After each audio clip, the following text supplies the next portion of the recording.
That's all we've been saying. It's the reigning champions. We're playing the reigning champions. You know, we got to go out there with some intensity, be fired up. That's what we've been saying all tournament. How do you feel? Fired up. My mom actually joked to me about it yesterday. I said she wanted us to beat them because we had to prove ourselves to something, to people. I mean, it's not trying to prove ourselves. We just want to make a name for ourselves, really. Like any good underdog with a champion to unseat, Culver Stockton wisely made it a point to win the early rounds of their heavyweight bout with Concordia, jumping out to as much as a 13-point lead 12 minutes into the ball game.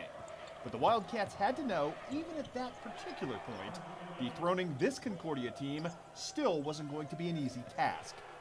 They're good and they're experienced. They're last year's national champ. They've been there before. We got off to a very good start. Sometimes when you do, you relax a little bit, or you get a little bit of a frenzy feed and you start getting a little bit hurried on offense. We did. They came back, went ahead.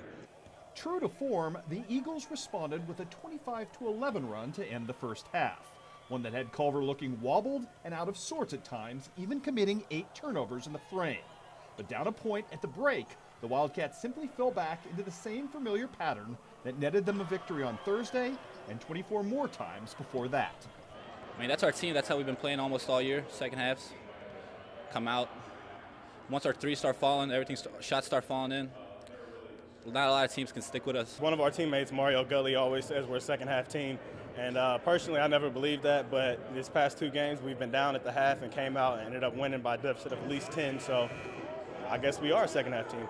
It's not like we want it to be that way. It's just that we know we're better in the second half than we are the first half. It was a grinded-out game for the middle part of the game, but then toward the end, we just made plays. Really tough defensively. Though they scored a lot of points, but we just made them miss when they had to. Big on the boards, and everybody just made plays on the offensive end. It was just a really, really good, hard-fought win that you would expect in order to get to the Elite Eight. It was a victory that saw 4 different Wildcats reach double figures, including the second straight 25-point game effort from Austin Keaton, as well as a monster 14-rebound effort from Jermaine Jones. In short, a 57-point second half that put all of Culver's best attributes on display and pushed this once invisible program, at least on the national scale, from being a 3 to supermodel status in just one winter's time. A surreal but incredibly gratifying reversal of fortunes for a group of young men who are now 3 wins shy of a national championship. I mean, we'll probably be remembered in a couple years, 50 years from now. I mean, they remember the last team that won their first game or whatever when they made it to nationals.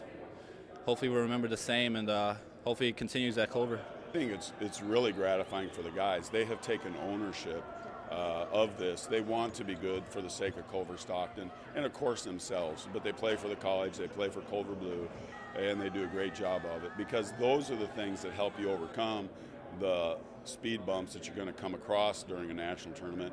They just hang in there. They're tough. They're a great team. Can't say enough good things about them. Every single day we think about how far we've come. It changed from 4-game wins last year, 17-game losing streak, snapped that the first 5 games, and then changed it completely around the whole season, just win after win after win, and we're not going to stop. We're going all the way. Culver's not giving up until the last buzzer sounds.